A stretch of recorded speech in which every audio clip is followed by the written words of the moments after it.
வேலுப்பிள்ளை பிரபாகரன் அவங்களுக்கும் மதிவதனி அவங்களுக்கும் இடையே ஏற்பட்ட காதல் கதையை பத்தி உங்களுக்கு எவ்வளவு பேருக்கு தெரியும்? அவங்களோட காதல் விடுதலை புலிகள் இயக்கத்தில் எந்த மாதிரியான தாக்கத்தை ஏற்படுச்சு அப்படிங்கிற இந்த வீடியோல ஃபுல்லா சொல்லியிருக்கிறேன். சோ இது மாதிரி வேலுப்பிள்ளை பிரபாகரன் அவங்களோட ஃபுல் ஹிஸ்டரி தெரிஞ்சுக்க மீடியம் மறக்காம ஃபாலோ பண்ணிக்கோங்க. சரியா, 1983 இலங்கை அரசாங்கத்தை எதிர்த்து ஒரு 9 தமிழ் மாணவர்கள் உண்ணாவிரத போராட்டம் இருக்கிறாங்க. சோ இந்த விடுதலை புலிகளுக்கு தெரியும் இவங்க இந்த 9 மாணவர்களுக்கு உண்ணாவிரத போராட்டம் இலங்கை அரசு கண்டுக்க மாட்டாங்க அப்படின்ட்டு. சோ அதுக்காக அந்த 9 மாணவர்களையும் காப்பாத்தி சென்னையில இருக்கிற பிரபாகரன் அவர்களோட நண்பரான பாலசிங்கம் அப்படிங்கிற வீட்டுக்கு அனுப்பி வச்சிருக்காங்க. சோ இந்த 9 மாணவர்கள்ல 5 பேர் பசங்க, 4 பேர் பொண்ணுங்க. அந்த 4 பொண்ணுங்கள ஒருத்தவங்க தான் இந்த மதிவதனி அப்படிங்கிறவங்க.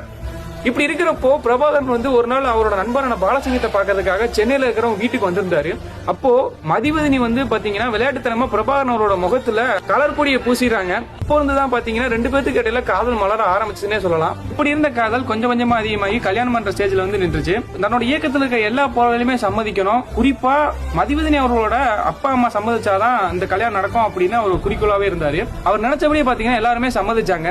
சரி, 1984 நம்ம சென்னைக்கு அடுத்து இருக்கிற திருப்போரூர் அப்படிங்கிற ஊர்ல இருக்கிற முருகன் கோயில தான் 2 பேருக்கும் கல்யாணம் நடக்குது.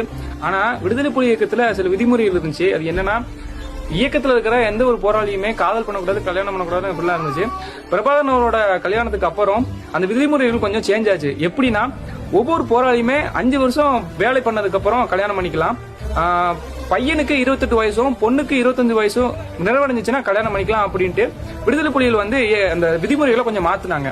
இப்படிப்பட்ட பல தடைகளை தாண்டி தான் அவங்களோட கல்யாணம் நடந்துச்சு. இதுல குறிப்பிடப்பட வேண்டிய விஷயம் என்ன அப்படின்னா, கல்யாணத்தப்ப பிடிச்ச அவங்களோட கையை பிரபாகரன் அவர்கள் இறக்குற வரைக்கும் விடல அப்படிங்கறதா ஒரு உண்மை. இந்த காதல் கதையை பத்தி நீங்க என்ன நினைக்கிறீங்க அப்படின்னு மறக்காம கமெண்ட்ல சொல்லிருங்க.